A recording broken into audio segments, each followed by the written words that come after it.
那我们接下来也再继续解释一下本尊如度母的这个原有的部分，因为本尊如度母的原有的部分跟为什么称它为度母这样的一个怎么说呢缘由，还有它在怎么说呢何时何地发菩提心的这个方面呢，前面已经讲解过。所以接下来还有，当然在无量无数的世界当中，大事期间当中，就本尊如度母为所有一切的众生的发愿，每一次的一个怎么说呢？那个度化一切众生的这些时数来说，或者是在发愿的方面，那全部都要一一的讲解的话，那肯定就是都讲不完的，非常多的，这个大家都是一定知道的。不管是这个本尊如度母佛也好，任何一个诸佛菩萨的，那么过去的他们在自从为菩提发愿，然后到成佛之间的度化一切众生的这个故事跟修行的这些历史，利益众生的这些历史来说的话，那当然就是无量无数的，根本就是讲都没有办法讲得出来的。但是呢，就是有一些非常重要的，而且呢，就是因为我们这一次呢，就是主要是要怎么说呢？那个初步的要知道大概的这个怎么说呢？那个发言跟各个方面的一些部分来说的话，那也是今天也是不得不能介绍一下中间的它的一些怎么说那个发愿跟一些来源。所以呢，我们今天也是要讲一下。那么在另外一个就是昨天我们讲到这个时候呢，后来呢就是他又一次，我们昨天上礼拜五的讲到的部分来说的，他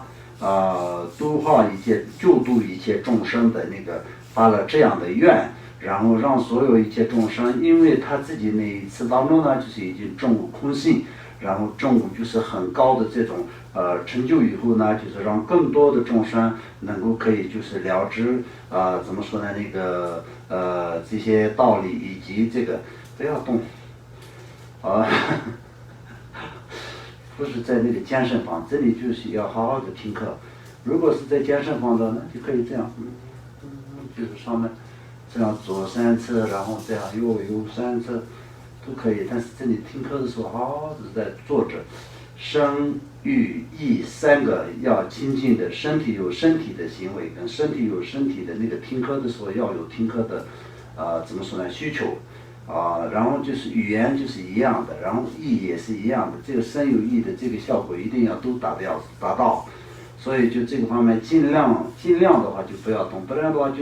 那其他的事情听课的时候也是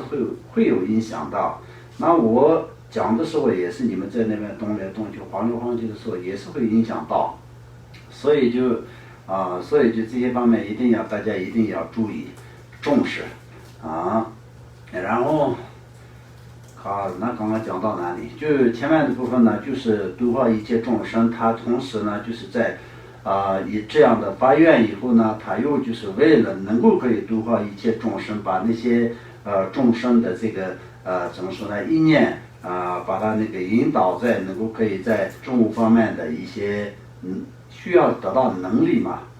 所以就他自己就做了这个禅定禅修，已经是很长时间，对吧？然后接下来呢，就是得到了可以度化一切众生，度化众生，而且是度化了无量无数的众生以后，自然而然他的名字也是成为了度母，对吧？一开始的时候是一个公主的名字嘛，就是父母给他的就是